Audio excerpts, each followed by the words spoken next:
राहत मिलने की शुरुआत ही हुई थी कि एक नई बीमारी ने दस्तक दे दिया, बर्ड फ्लू। नमस्कार दोस्तों, मैं डॉक्टर अमित गुप्ता आप सभी का एक बार फिर से स्वागत करता हूं अपने यूट्यूब चैनल पे। इस वीडियो को अंत तक ज़रूर देखिएगा। इस वीडियो में बर्ड फ्लू से संबंधित वो सारी जानकारियां दी गई है जो आप जानना चाहते थे या आपके लिए जानना ज़रूरी है। यह एक बहुत बड़ी विडंबना है कि सितंबर 2020 में ही हमारे देश को बर्ड फ्लू मुक्त घोषित कर दिया गया था और उसके कुछ महीने बाद ही बर्ड फ्लू का आक्रमण हमारे देश में शुरू हो गया। अक्सर हमारे दिमाग में ये सवाल आता है कि ये नई नई बीमारियां, नए नए वायरस आते कहाँ से हैं। संसार का प्रत्येक जीव अपनी जीवन रक्षा या अपने जनरेशन को बचाने के लिए अपने अंदर उत्तरोत्तर बदलाव करते हैं। समय समय पर ये अपने अंदर ऐसे बदलाव करते हैं जिससे कि ये सरवाइव कर सकें और इनका जनरेशन बढ़ सके। वैसा ही इन वायरसों में होता है। ये दो प्रकार से सरवाइव करते हैं या अपने अंदर बदलाव लाते हैं। पहला जेनेटिक शिफ्ट और दूसरा जेनेटिक ड्रिफ्ट। जेनेटिक शिफ्ट वो प्रक्रिया है जिसमें दो पुराने वायरस या कमज़ोर वायरस आपस में मिल करके या जेनेटिक मटेरियल के एक्सचेंज करके एक नए वायरस की उत्पत्ति करते हैं। ये नया वायरस पुराने वायरस से कई गुना ज़्यादा खतरनाक और मजबूत होता है। इस पे सामान्य रूप से जो प्रचलित दवाइयाँ हैं या प्रचलित इलाज है वो इस पे बेअसर होते हैं। इसी जेनेटिक शिफ्ट के द्वारा कोविड-19 जैसे वायरस उत्पन्न होते हैं और पूरी दुनिया को अपनी महामारी के चपेट में ले लेते हैं। दूसरा है जेनेटिक ड्रिफ्ट। इसमें सामान्य जीवों की तरह ये वायरस भी अपने अंदर धीरे धीरे कुछ ऐसे बदलाव करते हैं जिससे कि ये प्रचलित दवाइयों या टीकों अर्थात वैक्सीन से बच सके और धीरे धीरे ये बदल करके एक नए वायरस के रूप में परिवर्तित हो जाते हैं और इस तरह से नई नई बीमारियां और नए नए वायरस पैदा होते हैं।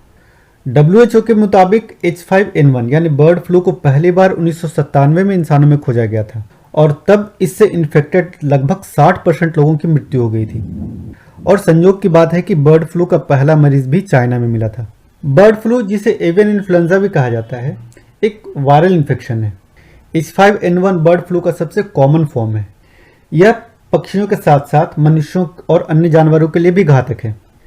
जब बर्ड फ्लू से इन्फेक्टेड किसी पक्षी या मनुष्य या जानवर के संपर्क में कोई भी आता है तो उसे भी बर्ड फ्लू का संक्रमण हो जाता है। बर्ड फ्लू कोरोना से कई गुना ज़्यादा खतरनाक है। जहां कोरोना के 100 मरीजों में से सिर्फ 3 की मृत्यु होती है, वहीं बर्ड फ्लू के 100 में से 60 मरीजों की मृत्यु हो जाती है। दिल्ली और देश के कई राज्यों से घरेलू और जंगली पक्षियों के मरने की खबर आ रही है। ये सामान्यतः तब होता है जब देश में बर्ड फ्लू का संक्रमण शुरू होता है। सामान्य रूप से बर्ड फ्लू होता है जब इस वायरस से इन्फेक्टेड H5N1 वायरस से इन्फेक्टेड किसी पक्षी, मनुष्य या जानवर के संपर्क में हम आते हैं। बर्ड फ्लू के लक्षण सामान्य खांसी जुकाम की तरह ही होता है। इसमें खांसी, गले में खराश, रनिंग नोज, सांस लेने में तकलीफ, बुखार, सर दर्द और जुकाम इत्यादि होता है। अगर पिछले 10 दिनों में आपने बर्ड हैंडलिंग की हो या किसी ऐसे क्षेत्र में गए हो जहां बर्ड फ्लू फैला हो या चिकन या अंडों का सेवन किया हो और उसके बाद ऊपर बताए गए लक्षण अगर आपके शरीर में आ रहे हैं तो आप तत्काल अपने डॉक्टर को इन्फॉर्म करें और ये ज़रूर बताएं कि आप में बर्ड फ्लू के लक्षण हैं ताकि वो अपने क्लिनिक पे या अपने हॉस्पिटल में समुचित व्यवस्था कर सकें आपको देखने की। उन लोगों को बर्ड फ्लू होने का खतरा ज़्यादा है जिनका अपना कोई पोल्ट्री फार्म है या पोल्ट्री फार्म पे काम करते हैं या जिन्होंने बर्ड फ्लू फैले एरिया का दौरा किया हो या जो वहाँ से लौटे हों या जो बर्ड फ्लू से संक्रमित पक्षियों के संपर्क में आए हों या जो मुर्गे और अंडों का सेवन करते हैं या जो बर्ड फ्लू के रोगियों की देखभाल करते हैं। बर्ड फ्लू के कुछ खतरनाक कॉम्प्लिकेशंस भी होते हैं जैसे सेप्सिस, निमोनिया, ऑर्गन फेलियर या acute respiratory distress. Bird flu से बचाव करना बेहद आसान है। खुली जगहों पे या ऐसी जगहों पे न जाएं जहाँ पर बर्ड हैंडलिंग होती हो, मुर्गियों या मुर्गे या अंडों का व्यापार होता हो। अंडे और मांस का सेवन ना करें। हाइजीन मेंटेन करें।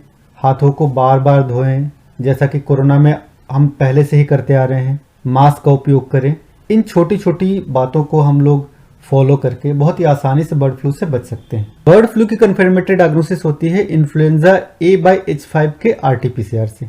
अब अंत में सबसे जरूरी सवाल, बर्ड फ्लू का इलाज क्या है? बर्ड फ्लू का इलाज लक्षणों के आधार पर किया जाता है, यानी सिम्टोमेटिक ट्रीटमेंट, और इस कारण से इसमें होम्योपैथी सबसे अधिक कारगर है। इम्यूनो प्लस या इम्यूनो एडवांस जैसी दवाइयाँ हमारी इम्यूनिटी को बढ़ाती है, और ये बर्ड फ्लू और किसी भी तरह के इन्फेक्शन, किसी भी तरह के वायरस के इन्फेक्शन या बैक्टीरियल इन्फेक्शन से हमें काफ़ी हद तक बचाता है। इसके साथ साथ लक्षणों के आधार पर जो 5 सबसे अच्छी होम्योपैथी दवाइयाँ हैं वो हैं इन्फ्लुएंजिनम, जेलसीमियम, बैप्टीशिया, आर्सेनिक और कॉस्टिकम। इन 5 दवाइयों के बारे में मैं विस्तार से बताऊंगा अपने अगले वीडियो में। अगर आपने मेरा चैनल सब्सक्राइब नहीं किया तो अभी सब्सक्राइब करें और बेल आइकन को ज़रूर दबाएं ताकि अगला वीडियो मिस ना हो। तो दोस्तों, आज के लिए बस इतना ही। मैं डॉक्टर अमित गुप्ता बहुत जल्द जुड़ूंगा आपके साथ एक नए इन्फॉर्मेटिव वीडियो के साथ। तब तक होम्योपैथी के साथ सुरक्षित रहें, स्वस्थ रहें। नमस्कार।